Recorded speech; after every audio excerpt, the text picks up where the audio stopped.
Alex Eala just landed in New York, and before she has even picked up a racket at Flushing Meadows, she is already the biggest story going into this US Open. Forget the seeding sheet for a second. Forget the draw. Right now, the conversation around Alex Eala is about power. Brand power. And it is getting loud. Let's start with the obvious. Eala touched down in New York straight off a third-round exit in Cincinnati, and instead of quietly slipping into the city, she posted a selfie captioned, "Coming for you, NY." That single Instagram story blew up across tennis media within hours. Not because she won a title, just because she showed up. That is the kind of attention usually reserved for a top 5 player, not a 21-year-old ranked 20th in the world. And that gap between her ranking and her actual pull is exactly why brands are circling her right now. Nike has been the loudest voice in that circle. Just weeks before the tournament, Nike dropped Eala's official US Open kit, a royal blue Nike court dress with mesh side panels and basketball-inspired detailing, priced at $140. That is already a flex. Grand Slam player capsules are not handed to just anybody. But Nike did not stop at a dress. They gave her something most players never get, a signature shirt with her own name on the back. A black cotton tee, floral graphic, Alex Eala printed across it, priced at $42. And here is the part that should really make the tour sit up. That shirt sold out within minutes of release. Not within a day, minutes. While merchandise from some of the most decorated names in the sport was still sitting on the shelf untouched. Think about what that means. Nike is not just supporting Eala anymore. They are betting on her as a genuine commercial engine heading into the final major of the year. And fans noticed the contrast immediately, because not everyone loved the design. Some social media users clowned the shirt as low effort, accusing Nike of cashing in without putting real thought into the product. Fair criticism, honestly, but it sold out anyway. That is the Eala effect in one sentence. People buy in even when they criticize the product, because they are not just buying a shirt, they are buying into her. And Nike is not treating this as a one-off cash grab either. Earlier this year, they released a limited edition collection built entirely around her Filipino heritage. A tee featuring the sampaguita flower, the national flower of the Philippines, designed by a Manila-based artist as what they called a tribute to her journey. That is not a throwaway marketing decision. That is a brand building a long-term identity around an athlete, the same way they have done with their biggest global stars. Eala is being positioned, intentionally, as the face of Filipino sport on a worldwide stage. My agent sent me over this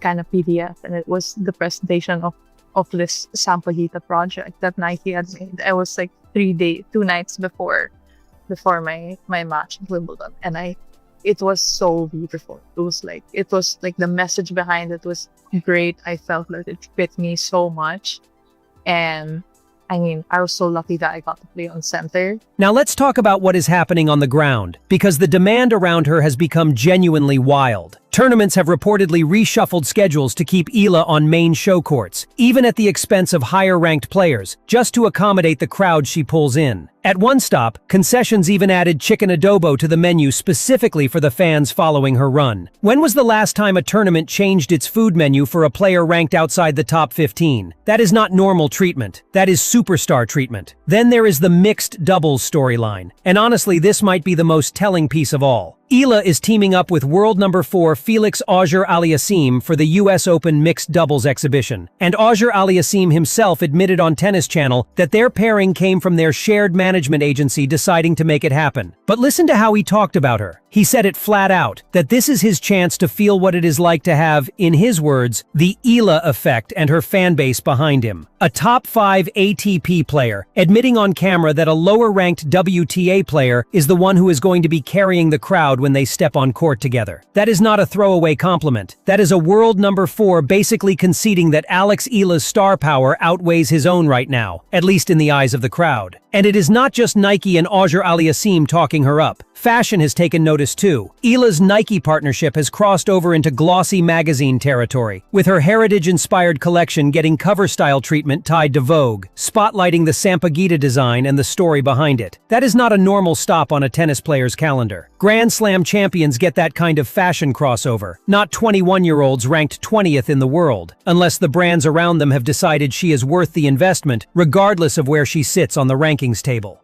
Now compare that to how tennis actually works. This sport can be brutal about hierarchy. Court assignments and prime time slots are almost always tied to ranking and past results. A player ranked 20th normally waits in line behind the top 10, behind the defending champions. Eala is skipping that line. Main court slots over higher seeds, a signature product line before players with deeper Grand Slam resumes, a mixed doubles partner from the ATP Top 5 publicly admitting she is the bigger draw. That disconnect is exactly why this story has exploded. Some people will call this manufactured hype, brands chasing a feel-good story instead of rewarding results earned strictly through ranking points, and that criticism is not baseless. The sold-out shirt got mocked online as a lazy cash-in, with some fans openly saying Nike is riding her popularity rather than investing in her. That tension is worth talking about honestly instead of just celebrating every headline. But even the critics cannot argue with the sales numbers, the ticket demand, or a top 5 player admitting on camera who is actually pulling the crowd. So here is the real question hanging over this whole story. Is Alex Eala being built up by these brands and tournaments because of what she has already accomplished, or because of what she represents commercially? A breakout Filipino star with a rabid fan base in a sport that desperately wants new faces. Probably both, honestly. She backed this up with real results. A maiden WTA title in Washington over Jessica Pegula, a run to the second week at Wimbledon that included beating a defending champion, and a career-high ranking. The hype is not empty, but the marketing machine around her has moved faster than her ranking has. And that creates real pressure, because now every match in New York will not just be about a result, it will be about whether she can justify expectations that big before she has even played a point at this year's US Open. That is the tightrope Alex Eala is walking into Flushing Meadows. Loved by her sponsors, loved by the crowds, respected out loud by the top players around her, and now facing the one thing that always comes with that kind of attention, the expectation to deliver when it matters most. And New York is not a neutral stage for her either. This is the same tournament where she made history last year, becoming the first Filipina to win a Grand Slam main draw match, rallying from a set and a breakdown to outlast Clara Tauson in a tiebreak before falling in the second round. That memory is exactly why this year carries extra weight. She is not walking in as a surprise anymore. She is walking in as the player everyone expects to go further. That is also why the schedule concerns around her cannot be ignored. Between Washington, Toronto, Cincinnati, the mixed doubles exhibition, and an added exhibition against Iva Jovic days before the main draw, some analysts have flagged this as close to 8 straight weeks of tennis with almost no recovery window. A scheduling gamble that could leave her running on empty when she needs her legs most. So while the brand deals and crowd numbers tell one story, the physical toll tells another, and it is a legitimate concern heading into a tournament where she is expected to go deep. Put it all together, and you get one of the strangest, most compelling stories heading into this year's US Open. A player outside the top 15 being treated in almost every visible way like a top 5 superstar. By her sponsor, by a fellow top 5 pro, by organizers rearranging schedules around her, and by fans who buy out her merchandise within minutes, regardless of the reviews. The tennis will ultimately decide whether that attention was earned or just early. But there is no denying that before a single ball has been struck at Flushing Meadows, Alex Eala has already won the most important match of the build-up, the one for the world's attention. We will be watching every single match to see if she can live up to it. Drop your prediction in the comments. Do you think Eala goes deeper than last year's run? Or does the pressure finally catch up to her? Like this video, subscribe if you are following her US Open journey, and I will see you in the next one.